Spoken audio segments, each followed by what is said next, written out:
The Last Notification. Chapter 1. The Fog Descends.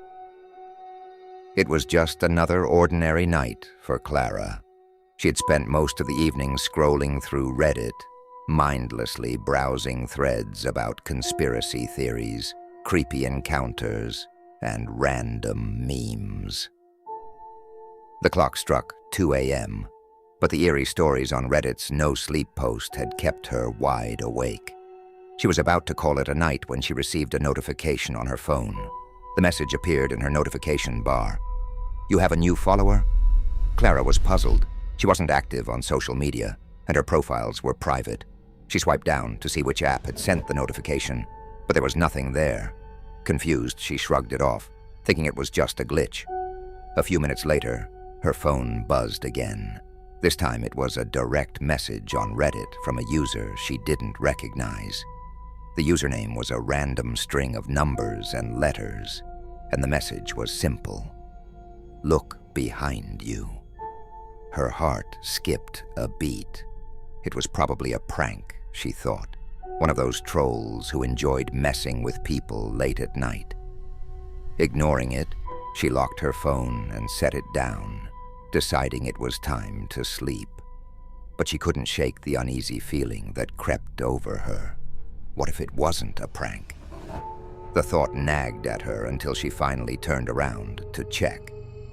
Nothing, just her dark, empty room. She let out a nervous laugh. "I'm being ridiculous," she muttered to herself. But as she turned back, her phone buzzed again. Another message from the same user. "Don't ignore me." A chill ran down her spine. She could feel her pulse quicken as she stared at the screen, unsure of what to do next. Her fingers trembled as she typed out a response. "Who are you?" The reply was instant. "I'm closer than you think." Panic set in.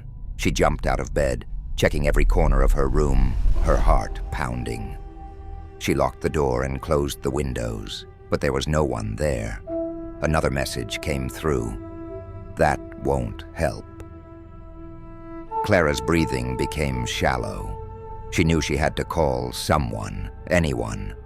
But as she picked up her phone to dial, the screen flickered and went black. The battery had been full just moments ago. The room felt suffocatingly silent, save for her own breathing. In the darkness, she could barely make out the outline of her furniture. But something felt off. Her eyes darted around, trying to adjust, when she noticed a faint glow in the corner of the room. It was her laptop. The screen had turned on by itself, the bright light illuminating a shadowy figure standing just a few feet away. Clara gasped and stumbled backward, but before she could react, the figure moved with unnatural speed, closing the distance between them in an instant. The last thing she heard was her phone buzzing again, but this time it was right next to her ear. Chapter 2. Whispers in the Night. Clara's vision blurred as the figure loomed over her, a chilling presence that seemed to drain the warmth from the room. She tried to scream, but no sound escaped her lips. Her body was frozen in place, every muscle locked in terror. Suddenly, the figure reached out and touched her shoulder. Instead of a physical sensation, Clara felt a jolt of electricity surge through her, like her very soul was being shocked. The room around her dissolved into a swirling vortex of shadows, and she felt herself being pulled into darkness. When Clara opened her eyes, she found herself standing in an unfamiliar place. It was a vast, empty void, the ground beneath her feet cold and solid, yet there was no light source she could see. The darkness was so deep that it felt like a living entity pressing in on her from all sides. In the distance, a faint glow caught her attention. With no other option, she began walking towards it, her steps echoing eerily in the silence. As she got closer, she realized it was a screen, an old CRT monitor, flickering with static. On the screen was a message, typed out in a font that seemed to pulse with life. "Welcome, Clara. You've crossed over." Clara's heart raced as she read the words. Crossed over? To where? Panic set in, and she looked around for an exit, but the void stretched endlessly in all directions. The monitor flickered again, and a new message appeared. "There is no escape. You're part of the system now." Clara's breath caught in her throat. The system? She didn't understand. Her hands shook as she reached out to touch the screen. But the moment her fingers made contact, the monitor flared with a blinding light, and she was thrown back. When she regained her senses, she found herself back in her room. Everything seemed normal. The bed, the furniture, her phone lying on the nightstand. But something was off. The air felt heavy, thick with an oppressive energy. Her phone buzzed again. Clara hesitated before picking it up. The screen displayed a new notification. New follower, the Shadow. She stared at the screen, dread pooling in her stomach. Against her better judgment, she tapped the notification. Her phone screen changed, showing a live feed of her room. The view was from above, as if a camera was mounted on the ceiling. She could see herself standing there, staring at her phone, her expression one of pure terror. Then, the figure from before appeared on the screen, emerging from the shadows in the corner of the room. Clara spun around, but there was nothing there. When she looked back at her phone, the figure was right behind her on the screen, reaching out. She dropped the phone, backing away in fear. The lights in her room began to flicker, and the temperature plummeted. The last thing Clara saw before everything went dark was the screen of her phone, lying on the floor, displaying a final message. "You can't escape the Shadow. We are always watching." Then the world went black. When Clara awoke, she was in her bed, sunlight streaming through the window. Everything seemed normal, as if the night before had been just a nightmare. But when she picked up her phone, the notifications were still there, and the app she had never seen before was still installed. The Shadow. And with it came a chilling realization. She wasn't alone. The Shadow was with her, always watching, always waiting. No matter where she went, no matter what she did, she could feel its presence, lurking just out of sight, ready to pull her back into the void. Chapter 3.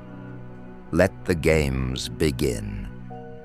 For days, Clara lived in a constant state of fear. She kept telling herself that it was just a nightmare, a glitch, some trick her mind was playing on her. But the reminders were everywhere. Her phone would randomly light up, displaying messages from the Shadow. The app she couldn't delete seemed to mock her every attempt to forget what happened. She avoided looking into mirrors, afraid of what might be standing behind her reflection. One night, exhausted from sleeplessness and anxiety, Clara decided she couldn't take it anymore. She had to confront whatever was haunting her, face it head on. With trembling hands, she opened the app. The screen was blank for a moment. Then a message appeared. "Ready to play?" She swallowed hard and typed back, "What do you want from me?" The response was instant. "You're part of the game now. Find the exit if you can." The screen shifted, showing what looked like a crude map. It was of her apartment, but with several areas highlighted in red. A countdown timer appeared at the top of the screen, starting at 10 minutes. The seconds began ticking down. Clara's heart pounded. She didn't know what would happen when the timer reached 0, but she was sure it wouldn't be good. With no other choice, she started moving through her apartment, phone in hand, following the map. The first red zone was her bedroom closet. She hesitated at the door, remembering all the horror stories she had read, but there was no time to waste. She yanked the door open, bracing herself for whatever might be inside. Nothing, just her clothes, shoes, and a few boxes. But as she moved them aside, she noticed something she hadn't seen before. A small black box with a symbol etched on the top. It wasn't hers. She picked it up and the screen on her phone blinked. A new message appeared. Good, but it's just the beginning. The box felt cold in her hands, like it was drawing the warmth from her body. She opened it slowly, revealing an old rusted key inside. As soon as she touched the key, her apartment's lights flickered, and the phone's map changed. Another red zone lit up in the kitchen. Clara ran, the key clutched in her hand. The timer was down to 6 minutes. She could feel the air growing colder, the shadows in the corners of her vision twisting and writhing as if they were alive. In the kitchen, the red zone was centered on a specific tile on the floor. She pried at it with trembling fingers until it came loose, revealing a small hidden compartment underneath. Inside was an envelope, aged and yellowed, with her name scrawled on it in a handwriting she didn't recognize. She ripped it open, and a single piece of paper fell out. On it was a message. "You're almost there. The exit is near." The phone's map updated once more, pointing to the last red zone, her front door. The timer was at 3 minutes. Clara sprinted to the door, her mind racing. Was this really the way out? Was it a trick? She didn't have time to think. She jammed the old key into the lock, turning it with all her strength. The door clicked open. She stepped outside, into the hallway of her apartment building. Everything seemed normal, but there was an eerie stillness, as if the world was holding its breath. The timer on her phone reached 0. Nothing happened. For a brief moment, Clara thought she had won, that she had escaped. Then, her phone buzzed one last time. The app's final message appeared. "You're free. For now." Clara stood there, panting, looking at the door behind her. She was outside, but the cold, oppressive feeling hadn't left. The shadows still seemed to watch her from every corner, waiting, biding their time. The app closed itself, disappearing from her phone. But deep down, Clara knew it wasn't over. The shadow had let her go, but only temporarily. The game wasn't finished. It was just paused. She would have to live her life knowing that one day it would start again. The shadow was patient, and it would return whenever it wanted, wherever she was. Until then, Clara could only wait, haunted by the knowledge that her life was no longer her own. She was just another player in a game with no real escape, and the only thing she could do was hope that the next time it came, she would be ready. Chapter 4. We missed you. Days passed, then weeks, and Clara began to settle into a fragile routine. The nightmare hadn't returned, and the app was gone from her phone. She tried to convince herself that it was all over, that maybe she had somehow broken free. But the lingering fear was always there, a shadow over her thoughts, a constant reminder that she was never truly alone.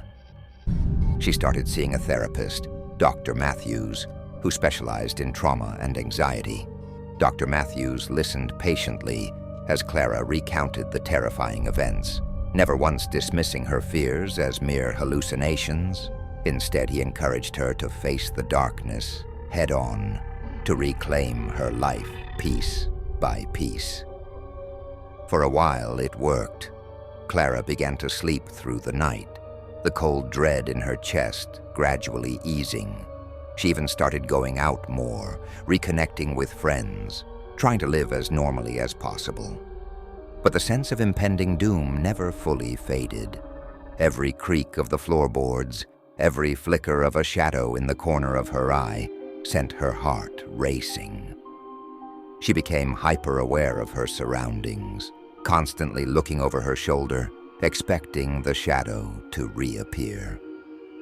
One evening, as she sat in her living room, a book in her lap, her phone buzzed. She froze, a familiar wave of panic crashing over her. It had been months since the last time, but she couldn't ignore the nagging feeling that something was wrong. The screen displayed a single notification, one that made her blood run cold. It's time. Clara's hands trembled as she opened her phone. The app had returned, the icon sitting innocently on her home screen, as if it had never left. She hesitated, knowing that opening it would pull her back into the nightmare. But she had no choice. She couldn't run from it forever. She tapped the icon, and the screen went black. For a moment, nothing happened. Then, words appeared, dripping like ink across the screen. "Welcome back, Clara. We missed you." A new map appeared, but this time it wasn't of her apartment. It was a map of the entire city, with multiple red zones marked across it. The sight of it made her heart pound in her chest. Whatever the game was now, it had expanded far beyond her home. The timer began counting down from 60 minutes.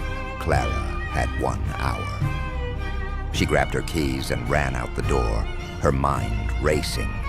The first red zone was only a few blocks away, at a nearby park.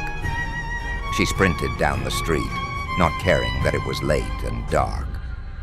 The fear of what would happen if she failed drove her forward.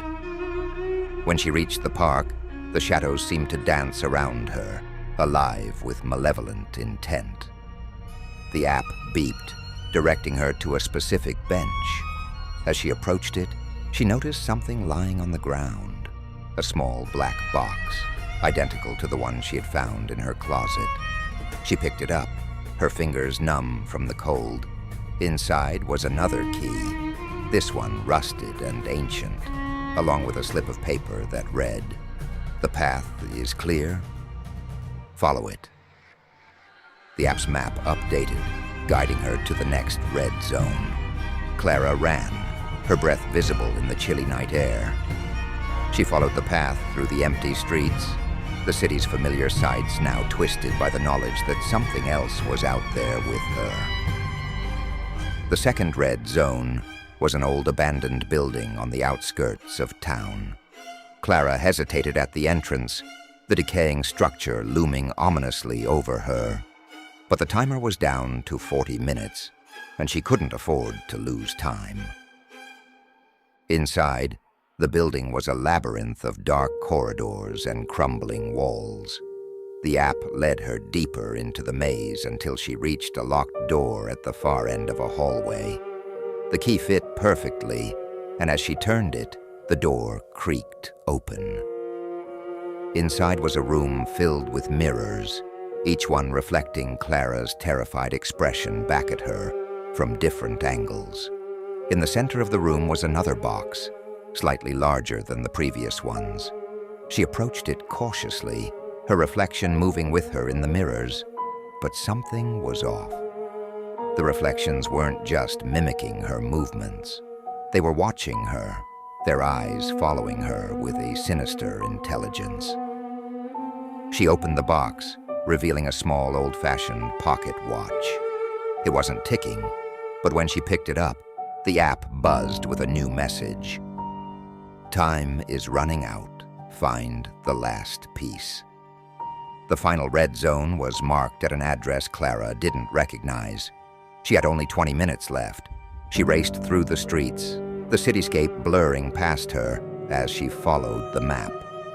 Her destination turned out to be a dilapidated house on the outskirts of the city, one that looked like it hadn't been inhabited for decades. The windows were boarded up, and the front door hung loosely on its hinges. Clara stepped inside, the floorboards creaking under her weight. The app beeped insistently, leading her up the narrow staircase to the attic. The door to the attic was ajar, and she pushed it open with trembling hands. The attic was dark, filled with old furniture covered in dust and cobwebs. But in the center of the room was a small table, upon which lay another box. This one was different, ornate, with intricate carvings that seemed to shift and change when she looked at them. The timer was down to 5 minutes. Clara approached the table, her heart hammering in her chest. She knew that whatever was inside this box was the final piece, the key to ending this nightmare. But as she reached for it, she felt a presence behind her, the air growing thick and cold. She turned slowly, dread pooling in her stomach. The shadow was there, more defined than before, its form tall and looming, its eyes glowing with a malevolent light. It stood just inches away, its breath cold against her skin. The app buzzed, a final message appearing on the screen. Make your choice. Clara looked between the box and the shadow. The choice wasn't clear, but time was running out. She could feel the weight of the decision pressing down on her. What did the box contain? What did the shadow want? With shaking hands, she opened the box. Inside was a small polished mirror. As she stared into it, her reflection seemed to shimmer, the surface of the mirror rippling like water. Suddenly, she was pulled into it, her surroundings distorting as the world around her collapsed into darkness. She felt herself falling, the cold air rushing past her as she plummeted into the void. But just as suddenly, she landed on solid ground. Clara was no longer in the attic. She was in a vast, open space, surrounded by towering pillars of stone. The sky above was dark, filled with swirling clouds that crackled with lightning. In the center of the space was a massive door, ancient and covered in symbols she couldn't understand. The shadow stood before the door, waiting. Clara approached cautiously, the mirror still clutched in her hand. The shadow made no move to stop her, simply watching as she neared the door. She realized with a start that the symbols on the door matched those on the box, the intricate patterns she hadn't been able to decipher before. The door was locked, but there was a keyhole in the center, perfectly shaped to fit the rusted key she had found earlier. She inserted the key, her heart racing, and turned it. The door groaned as it slowly opened, revealing a blinding light beyond. The shadow moved closer, its presence oppressive, yet it didn't enter the light. It waited, as if expecting something. Clara looked back at the shadow, then at the light. The choice was clear now. The shadow had been guiding her to this moment, testing her, leading her to the one door it couldn't pass through. But what was on the other side? Safety or something worse? With a deep breath, Clara stepped through the door. The light engulfed her, and for a moment, she felt nothing, no fear, no cold, just peace. Then slowly, the light faded, and she found herself standing in the middle of her apartment, back where it all began. The app was gone, the notifications had stopped. The shadow was nowhere to be seen. Clara sank to the floor, tears streaming down her face. It was over. She had won. Or so she thought. As she stood up and walked to the window, she caught a glimpse of her reflection in the glass. Her heart skipped a beat. In the reflection, standing just behind her, was the shadow. It had never left. It had simply changed the rules of the game. And now, it was a part of her. Clara realized with a sinking dread that she was no longer the player. She was the game. And the shadow was always one step ahead, waiting for the next move. She knew deep down that it was only a matter of time before it would begin again. The last notification would always come.